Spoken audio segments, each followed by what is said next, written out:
beautiful day. It's such a beautiful day in the neighborhood.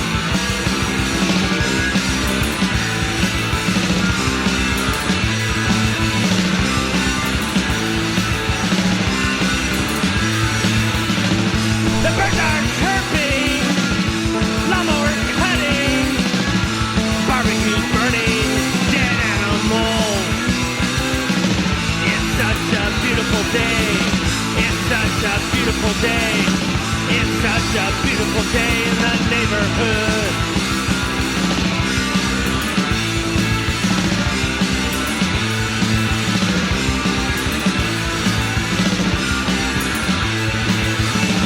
The sun is shining, flowers are blossoming, snotty little kids waking up their parents.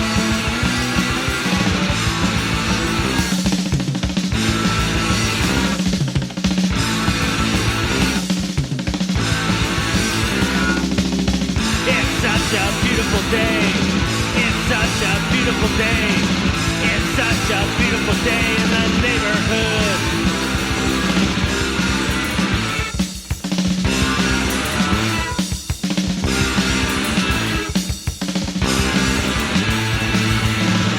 The birds are chirping, lawnmowers cutting, barbecue burning, dead animals. It's such a beautiful day. It's such a beautiful day. It's such a fitting day. It's such a wonderful day. It's such a beautiful day. It's such a gorgeous day. It's such a happy day. It's such a beautiful day in the neighborhood. It's beautiful. It's a beautiful day. Beautiful day. Here in California, where apparently people kind of messed up the balefire idea. We're supposed to have balefires on the hills, not the hills on fire. So like, everything's like burning this time of year. It's a Samhain thing. Yeah, it's fire season. Every October, it seems like places want to burn, and then places that, neighborhoods that burned down a couple years ago are now in danger of burning down again. And there's this one family somewhere that their home burned down a couple of years ago. I forgot where they were, somewhere in Northern California. And then so they rebuilt it, and they just started enjoying their new home, and they had to evacuate. Oh, no, they're under a mandatory evacuation, but they're not evacuating. The wife is like, I can't go through this again. So they're just staying. Yeah. Wow. What was the fire, or the Getty fire the other day? The official for L.A. County said, if you're not leaving, if you have not left, you're stupid. Get the hell out. That was pretty clear. Stupid. Get the hell out. Now, today's Simi Valley, the Easy Fire, which is, I just saw pictures of it right by the Ronald Reagan Library, which I guess I heard today, like, they're pretty set for fire. They have all kind of fire prevention systems. They have fire doors. If it gets into one part of the building, it can't travel. I think the building is as fireproofed as you can make it. And I heard that about the Getty Center, too. Because they have, priceless works of art and artifacts in there, so they're going to do what they got to do. I don't know. So what I'm wondering is, whose job is it to come up with the names for these fires? We've got the Easy Fire right now, which is not going to be easy. It's like 600 acres. Winds are supposed to get up to like 50 to 70 miles an hour in there throughout the day and into the night. Then yesterday there was another one, the Water Fire. I haven't heard of that one. Yeah, I just heard that one today. And soon we'll have the Fire. The Hot Fire. Hot Fire. Burning Fire. Burning Fire. Yeah. Yeah. Fire season. Fire and impeachment. That's pretty much all we talk about. I've been just going over some of the news in general, and this, this isn't a top story, but it pisses me off. I'm just gonna talk about this one. Okay, so do you remember that kid, Michael? It was like early this year, with the MAGA hat, and they like a bunch of high school kids, and they went They went to some pro-life, like March for Life march. I guess I'm not even sure if it was in D.C., but the school is from Kentucky, and they have this clip where the kid's, wearing a MAGA hat, and he's just smirking at this older native man who's like banging a drum and chanting, and he's just looking at him, and it looks like a standoff. And so this snotty little kid, well, not little, I guess he's a senior in high school or whatever, he and his parents are suing the Washington Post for libel because of their coverage on that incident for $250 million. This kid has known nothing but privilege. I'm sure he's never had a job, and his parents are teaching him to sue for $250. He knows he did it. He knows he's a piece of crap. His parents hire a PR firm the next day and spin it. Yeah. It's like, well, yeah, we know that we picked that up from. So anyway, at one point it got thrown out, and so what's in the news right now is a judge reinstated part of his claims, saying that justice requires a further review of a portion of his claims. So this headline says, Trump cheers on Magateen Nick Sandmann as libel suit against the Washington Post proceeds. And this is going to take forever. But, okay. President Donald Trump on Wednesday tweeted his support for Kentucky teenager Nick Sandmann after a federal judge reinstated part of his libel lawsuit against the Washington Post. In his tweet on Wednesday, Trump attacked the Post as, quote, thoroughly disgusting, end quote, adding that the newspaper is no longer available at the White House. The White House announced last week that it would not renew its subscriptions to the Post or the New York Times, two legacy newspapers that Trump often falsely accuses of publishing fake news. Quote, he could now have a good chance of winning, Trump tweeted about Nick Sandmann. Go Nick! In a lawsuit filed in February, Sandmann's family accused the Post of making defamatory statements about him and its coverage of his highly publicized encounter with Native American activist Nathan Phillips in Washington, D.C. in January. Video of the confrontation shows Sandmann donning a Make America Great Again hat, appearing to stare at and at times smile at Phillips as the activist banged a drum and sang at the Lincoln Memorial. Sandmann's Covington High School classmates can be seen filming the encounter. Some interpreted Sandmann's smile as a smirk meant to intimidate Phillips, who said the 16-year-old was blocking him. Sandmann has said he was simply trying to defuse the situation.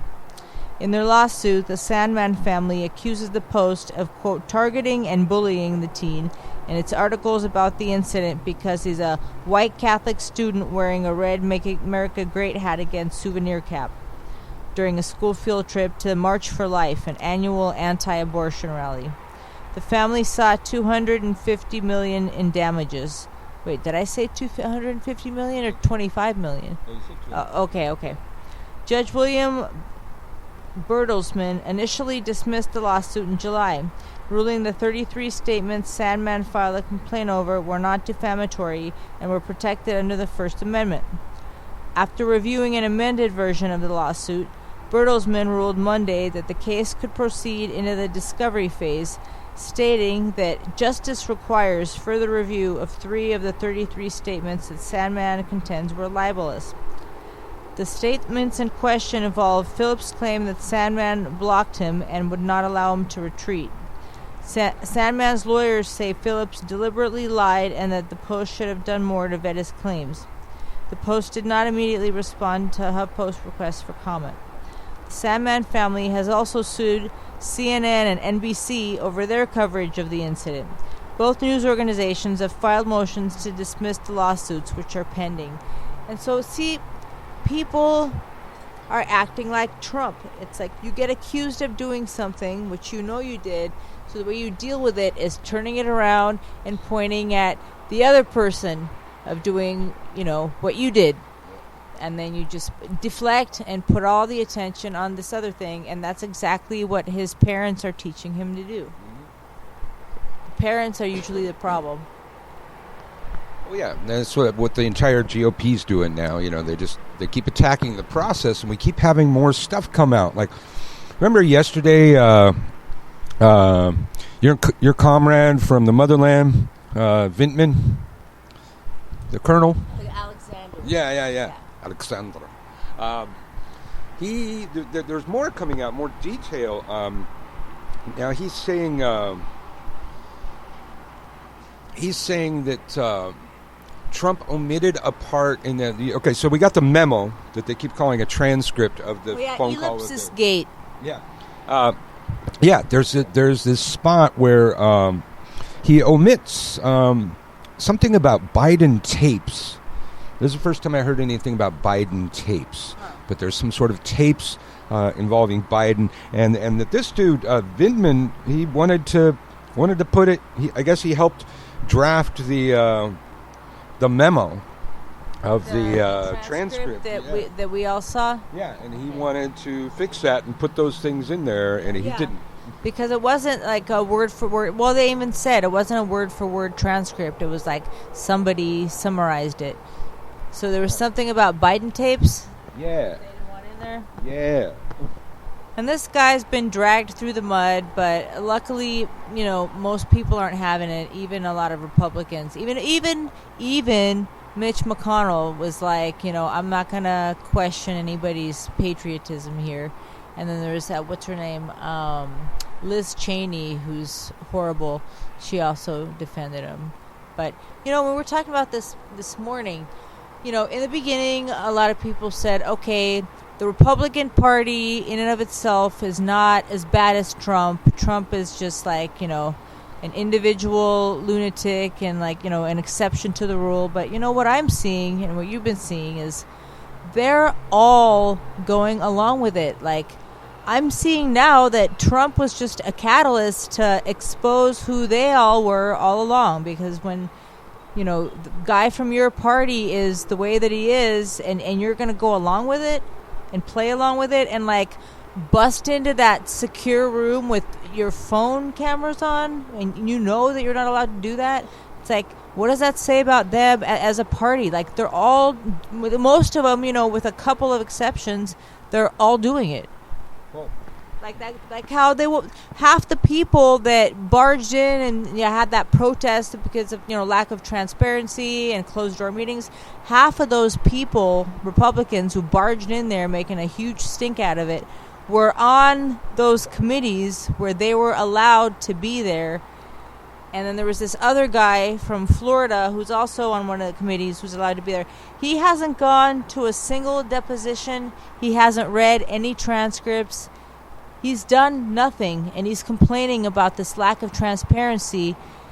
And he showed up that day to protest, though, right? Well, probably. Well, and then, you know, and he kept saying, well, I have other important things to do. And the CNN person was like, you know, I'm really happy that you're here talking to us, but you don't have to be here right now. You can be at that deposition. Like, the deposition was actually going on while they were talking on CNN. And he's like, well, I'm going to go right after this, you know. And it's and she asked about stuff that he's read, and he read one person's, the very first one, I think. And then the other one, he's like, yeah, and I don't remember what other one. And then she was saying how his staff didn't even know that there was a meeting today. And he's like, oh, no, all my staff knows. And so there's a soundbite that I was going to play for this. Hold on. Okay. Republicans, they want to be included so badly that they don't show up. Yeah. Okay, so I was going to play this. Is there a commercial first? Let's see.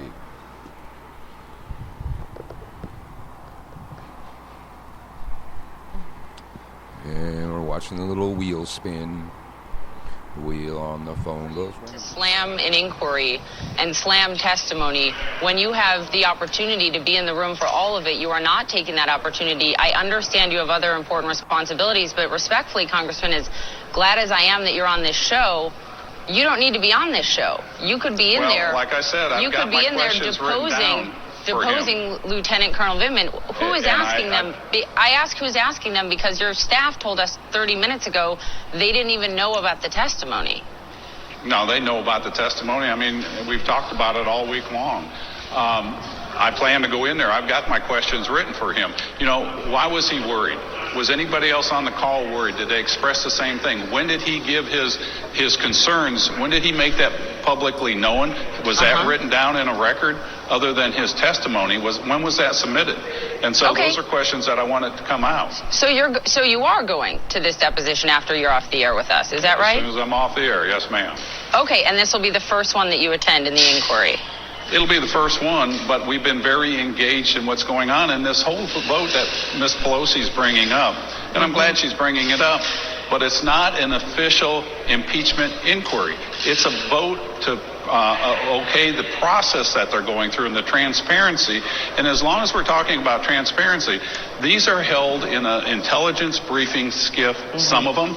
A lot of that information was leaked, and that goes against USC Code 386, that members or staff members are allowing information to be released from an intelligence briefing, and that needs to be investigated because they're going and leaking stuff that they shouldn't be leaking. All members of the committees, so you're one of them, are allowed to read the transcripts of these depositions as they've been happening. Right. Have you done that? We've read the summary of Volker's, and there was one other one we did.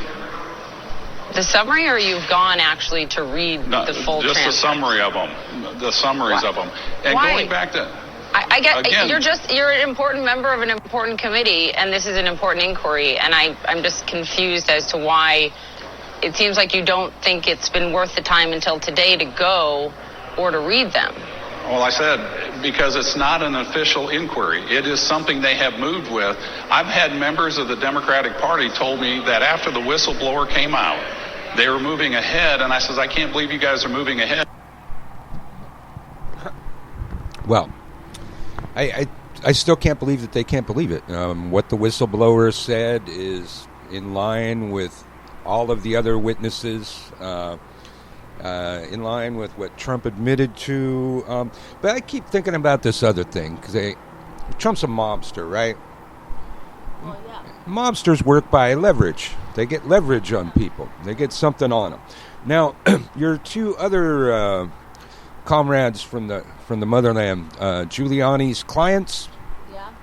Now, it occurs to me that in the story they were misappropriating money and sinking it into Republican election campaigns. Yeah. They They cleaned up the money and they disguised where it came from. Basically, they laundered it. Mob stuff. And just gave it to But Trump's campaign. since they haven't testified yet, no, it wasn't Trump's campaign. It wasn't just Trump's campaign. That's the thing. It was Trump's campaign. They gave some of it directly to Giuliani. Yeah, and other campaigns. Republican campaigns was the language used. So that I'm waiting for to come out. It's like these guys, they have to go along with Trump because they're implicated in shit. That might be the shit. That might just be some of the shit. I don't know. But they're all involved in this shit. They all got some of that dirty money from Ukraine or from foreign governments. So if Trump falls, they're all going to fall, and that's great. I want that to happen. And if it just has to be that we have to see the Republicans after being exposed to all the evidence, having no honor and doing the wrong thing, and history remembering that, remembering their names, that'd be good enough. I'd like them impeached, but at the very least, we could see the lack of honor of all of these GOP people exposed before the American people. If nothing else, Trump helped us to see that because, I never agreed with the Republican Party in general, but I figured they'd have, some modicum of decency at their core somewhere in there. But based on how most of them are acting right now, I think they were just always pieces of crap. And, and I know that some Democrats, some of them are also pieces of crap. I'm not saying we're all perfect, but it's just really exceeded any thoughts that I ever had about how bad things can get. I mean, I know they can always get worse, but it's just crazy to me how they storm this secure place with their cell phones on, and they know they can't do that. I just don't understand how you wouldn't feel some sort of sense of shame. Yeah. I don't understand it. I mean, maybe that's why I'm not in politics. I don't know. Yeah. Well, they all, I don't know. If there was only just a couple of them, if they didn't have so much backup. I mean, it's most of the people just from out of nowhere. I don't know. I don't even know who that guy is from Florida who just was talking about how he didn't go to any of the depositions or any of the meetings. I don't know, but there, all these people who are really horrible are crawling out of the woodwork, and I really don't know how they sleep at night. I don't know how they live with themselves. They're, obviously not God-fearing people, and obviously the evangelicals are also not God-fearing people because they wouldn't be supporting who they're supporting. And this right here, this shows, a lot of innocence right here. Threats against the Ukraine whistleblowers' legal team lead to law enforcement probe. The legal team representing the whistleblower who ignited the impeachment investigation has received death threats that have led to at least one law enforcement investigation, according to a source familiar with the situation. The FBI deemed the threat not to be credible after meeting with the individual who sent it. The source said, there have been a myriad of disturbing emails and voicemails sent to the legal team, with a few select messages crossing the line enough into direct threats of harm that have resulted in follow-up from relevant law enforcement entities, according to the source. Wall Street Journal first reported that the threats had led to at least one law enforcement probe. Trump has repeatedly derided the anonymous whistleblower whose complaint alleges the president abused his official powers on a July phone call with Ukrainian President Vladimir Zelensky. Well, that's how mobsters work too.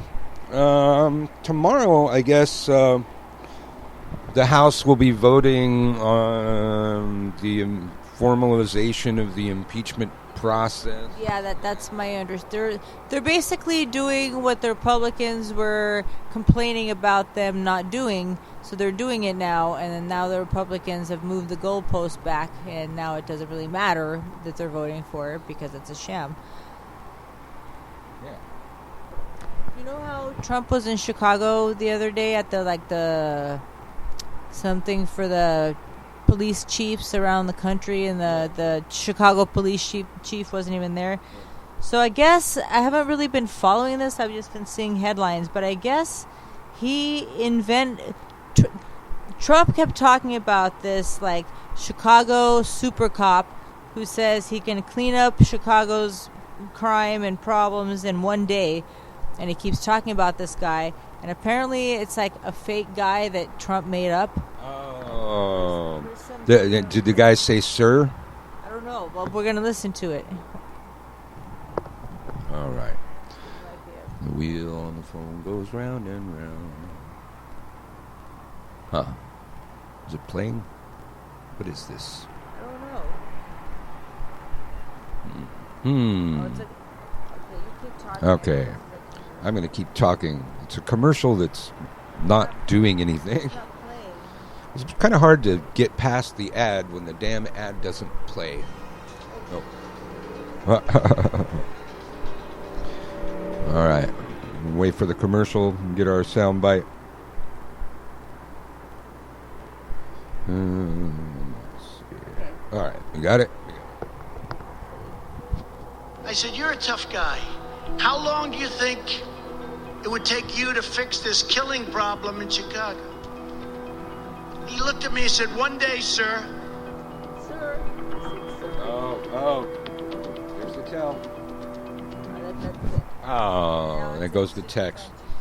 So yeah, I forget who that reporter was a couple weeks ago. Listed one of Trump's tells. He says whenever he talks to somebody that says "sir," he's about to lie. And you're right. And that you were even asking about that before we even saw the video. You're like, does he say "sir"? Yeah. And he did. He did. And they had that one where all the farmers were in the room. They say, "Sir, you have enriched our lives and brought America back and made us great again." And there wasn't a dry eye in the house.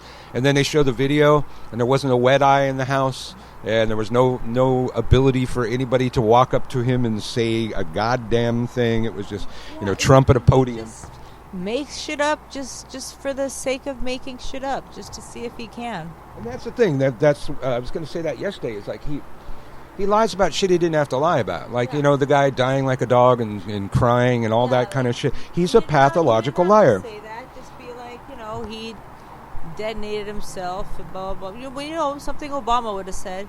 I can't imagine actually anybody, except maybe Newt Gingrich or something, speaking like that to the world. Like, he was addressing the world. And he just made shit, and he was like, they blasted in there, normal people, they knock on the say knock knock. Like, what was that little diatribe? Like, what was that? Yeah. I don't even understand how that's even a part of that, what he was saying. Like, obviously they weren't going to knock on the door, dude. It's like Howard Stern. They did a poll of Howard Stern listeners, and the number one reason that people listen to him is just to see what he's going to do next, what he's going to say next, because he's been so controversial for decades now. Maybe that's Trump's appeal, in these rallies and shit where he just kind of starts rambling. It's like they just want to see. It's like a stand-up routine. You never know where it's going to go. What kind of crazy thing's going to come out of his mouth. And, it might be fun. If the entire world wasn't at stake, those rallies might be kind of fun. No, I still don't know. No.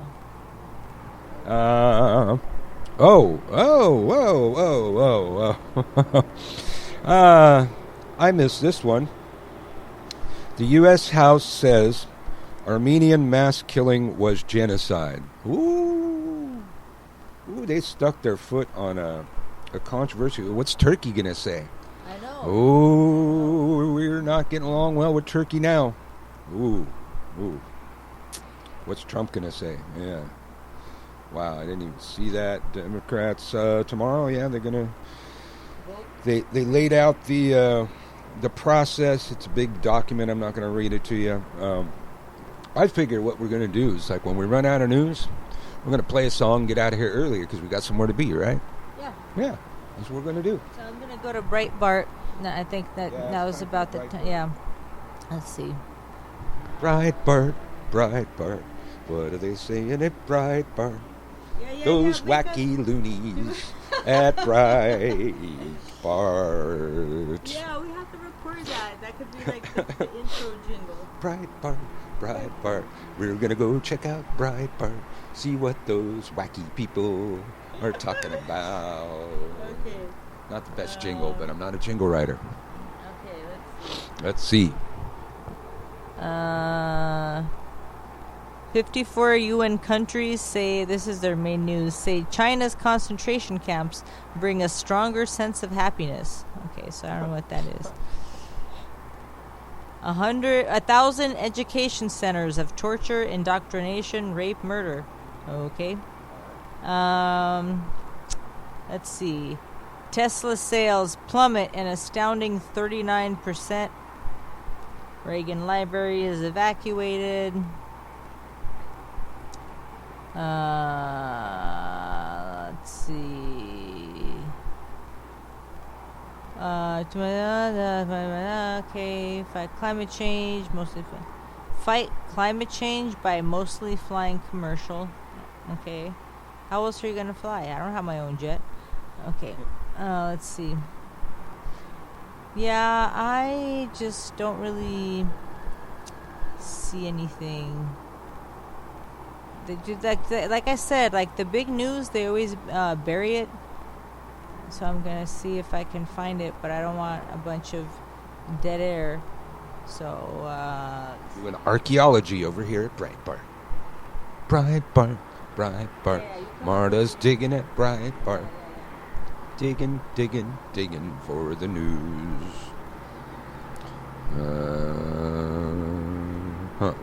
Yeah. Even upside down, these are boring headlines. The Washington Post loves them some al-Baghdadi. Okay. There's a headline, what huh? happened? Did you hear about that scandal? When they were doing his obituary, I forgot what it originally said, but that, what do they call him? Some editor changed the headline and made it like kind of flatter. They called him like an austere religious scholar is how they described him instead of like terrorist or whatever. Let me try to find it. Headline Baghdadi. Marta's singing. It's an opera. Okay, All right. Let's see. You're listening to It's a Beautiful Day. We're seeing if we have any more news. Okay, so this is what I knew. It's like a word that I don't really use that often, but they called him an austere religious scholar.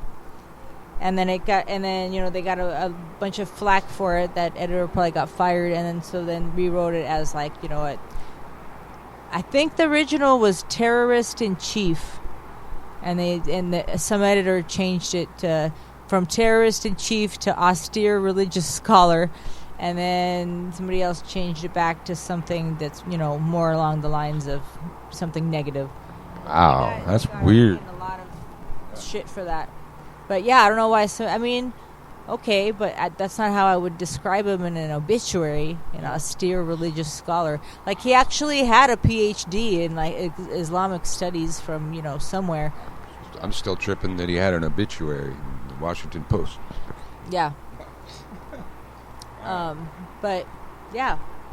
All right, we out of here. Scholar. You want to be out of here? Yeah, play a song. Okay. Go do our thing. Okay. We have caterpillars. Amazing butterflies. Watching our caterpillars. We are evil. We have bad caterpillars on our flowers that we throw overboard every time we find one, and then we have good ones that we're feeding and keeping warm and stuff. I think we're racist. We throw out the ones that will become moths, but we keep the butterflies. Yep. Well, you know why? Because they destroy the flowers. Look at how bad our flowers look. Those are the caterpillars. Normally, I really don't give a shit if we have caterpillars or not, but if they're going to destroy what I'm growing, then to hell with them. Yeah. Well, I think we'll be back tomorrow for Halloween, Samhain, whatever you call it. Maybe we'll have some Halloween news. I don't know. It's all pretty spooky. We'll see you tomorrow. It's a beautiful day. Get out there and get some. Froggy Fresh 2012. Yeah, we back up in this. Y'all already know. Cause I am the baddest of them all. If you ain't about money, then I don't mess with y'all. Y'all think I don't get girls, cause I ain't very tall. If she see my stacks, I bet you that she calls. You know that I am the baddest of them all. If you ain't about money, then I don't mess with y'all. Y'all think I don't get girls, cause I ain't very tall. If she see my stacks, I bet you that she calls. I had to fight my whole life. I could beat you up, even if you had 1,000 knives. Even if you had infinity knives, I would punch you up into the air like a kite. I bet you sleep with the night light, cause you're scared of the dark, cause you stink like a fart. Well, I light your fart on fire with my rounds. You think I won't? I do it all the time. I bet I got more money than Jay-Z. Compared to me, Jay-Z is lazy. Plus Beyonce thinks that I'm cute. It's okay, Beyonce, I think you're cute too. I made out with so many girls, made out with every girl in the world. I might look small, but I'm not. I don't care if you're big, I'll fight you. Well, I do know that I am the baddest of them all. If you ain't about money, then I don't mess with y'all. Y'all think I don't get girls, cause I ain't very tall. If she see my stats, I bet you that she calls. Cause I am the baddest of them all. If you ain't about money, then I don't mess with y'all. Y'all think I don't get girls, cause I ain't very tall. If she see my stacks, I bet you that she calls. I have 400 cars. I have 400 scars and 400 guitars. I have 400 houses. I have 400 mouses and 400 houses. Bet you I can dance better than you. I bet you don't know 2 + 2. It's 4. Now go and shut the door, cause nobody wants to see your face no more. I'm tough as nails, you're slower than a snail. I beat up every single person in jail. I dare you to try and punch me. My face is so hard you'll say ouch, you crunched me. I fought 2 lions and 1. And I don't even carry a gun, but I never run. But I never run. But I never run. You know that I am the baddest of them all. If you ain't about money, then I don't mess with y'all. Y'all think I don't get girls, cause I ain't very tall. If she see my stacks, I bet you that she calls. You know that I am the baddest of them all. If you ain't about money, then I don't mess with y'all. Y'all think I don't get girls, cause I ain't very tall. If she see my stacks, I bet you that she calls. Froggy Fresh. I already told you back up in this 2012 to infinity. Can't get out of here. Peace.